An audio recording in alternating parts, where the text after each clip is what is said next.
how is America a trust? Who are we in that trust? Are we beneficiaries? Well, then who's the trustee? Well, then what obligations do they have to us? And then we can start to form our own trust. And then we start to learn the secrets that the elites have had for years of protecting their money, of keeping everything in the private, of protecting their assets. And once we go down that road, then we can start to understand where we stand.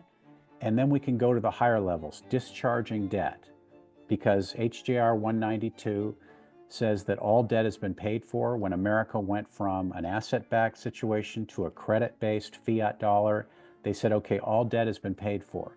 Well, what does that mean? How do we make that work for us? How do we actually discharge debt? We can get to that level. And then once we get to that level, then we can get to the level of with the IRS, where now the IRS works in our favor. They start to go to that Sestake trust account that was created from the birth certificate, and they start to give us money back from that birth certificate account, which is worth 150 million for most of us, if not more.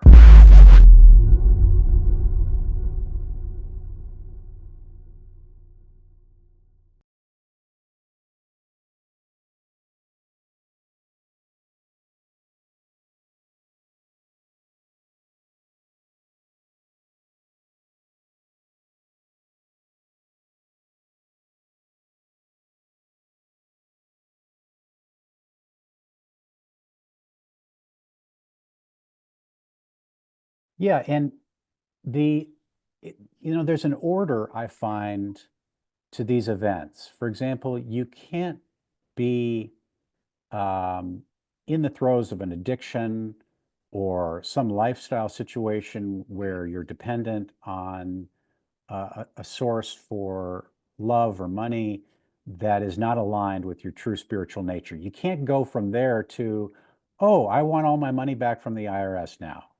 It's like, there's layers, and it starts with this sort of this emotional, spiritual layer of detaching ourselves from all the programming we've been given, detaching ourselves from the parasitic ways that they've infiltrated us and told us we have to get our money or our love or our energy from. Yeah.